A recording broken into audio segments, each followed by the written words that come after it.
বহুদিন পর সেই পুরনো মেজাজে দেখা গেল যুব কংগ্রেসকে। তাদের বিক্ষোভ কর্মসূচিতে পুলিশ জল কামান ছুটতে বাধ্য হয়। তাতে খুব একটা কাজ না হওয়ায় লাঠিচার্জও করা হয়। তাতে 5 জন রক্তাক্ত হন, মোট 12 জন আহত হন বলে অভিযোগ। ঘটনা ঘিরে রাজধানীর RMS চৌমুহনী এলাকায় তীব্র উত্তেজনা ছড়িয়ে পড়ে।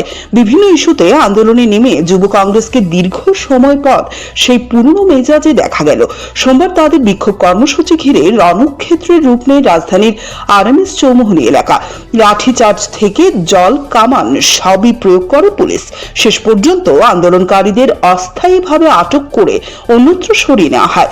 পুলিশের সাথে বিক্ষোভকারীদের ধস্তাধস্তি ও লাঠিচার্জের ঘটনায় 5 জন যুব কংগ্রেস কর্মী রক্তাক্ত হন বলে অভিযোগ। মোট আহত হয়েছেন 12 জন। নিট পরীক্ষার প্রশ্নপত্র ফাঁসের ঘটনায় কেন্দ্রীয় শিক্ষামন্ত্রী ধর্মেন্দ্র প্রধানের পদত্যাগ, জ্বালানি তেল ও গ্যাসের মূল্যবৃদ্ধি রোধ, নিত্য প্রয়োজনীয় দ্রব্য সামগ্রীর মূল্য বৃদ্ধি রোধ করা ও বেকারদের কর্মসংস্থান সহ বিভিন্ন দাবিতে এদিন যুব কংগ্রেস শহরে বিক্ষোভ প্রদর্শন করে। কংগ্রেস ভবনের সামনে থেকে বিক্ষোভ মিছিল শুরু হয়। মিছিলটি শহরের বিভিন্ন পথ পরিক্রমা করে RMS চৌমুহনী এলাকায় পৌঁছতেই মিছিলের গতি রোধ করতে চায় পুলিশ। সেখানে বিক্ষোভ প্রদর্শনকারীদের সাথে পুলিশের ধস্তাধস্তিও হয়। একসময় পরিস্থিতি নিয়ন্ত্রণে আনতে জল কামান ছুড়ে পুলিশ। তাতে যুব কংগ্রেস কর্মীদের সরানো না গেলে পুলিশ লাঠি চার্জ করে। তাতে মোট 12 জন আহত হন বলে অভিযোগ। ঘটনার তীব্র নিন্দা জানান প্রদেশ যুব কংগ্রেস সভাপতি নীলকুমার সাহা। তিনি জানান, কোচিং মাফিয়াদের তাণ্ডবে দেশের 22 লক্ষের উপর শিক্ষার্থীর ভবিষ্যৎ অন্ধকারে নিমজ্জিত। কেন্দ্রীয় শিক্ষামন্ত্রী ধর্মেন্দ্র প্রধানের পদত্যাগের দাবিতে গোটা দেশে আন্দোলন চলছে, কিন্তু প্রধানমন্ত্রীর স্নেহধন্য কেন্দ্রীয় শিক্ষামন্ত্রী পদত্যাগ করছে না। এখন পর্যন্ত 5 জনের মাথা ফাটানো হয়েছে, 3 জনের হাতে মারা হয়েছে, 2 জনের হাত ভেঙে গেছে বলে খবর।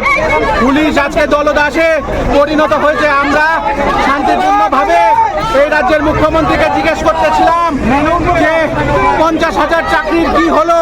আমরা জিজ্ঞেস করতেছিলাম নেশা কারবারিরা কেন ধরা পড়ছে না, আসল রাঘব বোয়ালদেরকে কবে ধরা হবে, আমরা তা জিজ্ঞেস করতে গেছিলাম। কিন্তু ভীতু মুখ্যমন্ত্রী আমাদের প্রশ্নের সম্মুখীন হতে চায় না।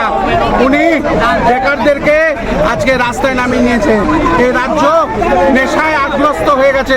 আর যেখানে ইন্ডিয়ান রেলওয়ে দিয়ে চাকরি আসার কথা, সেখানে ইন্ডিয়ান রেলওয়ে দিয়ে আজকে ড্রাগস আসছে এবং এই পুলিশ কর্তৃপক্ষ এই বাজেয়াপ্ত ড্রাগসগুলিকে আবার বিক্রি করছে।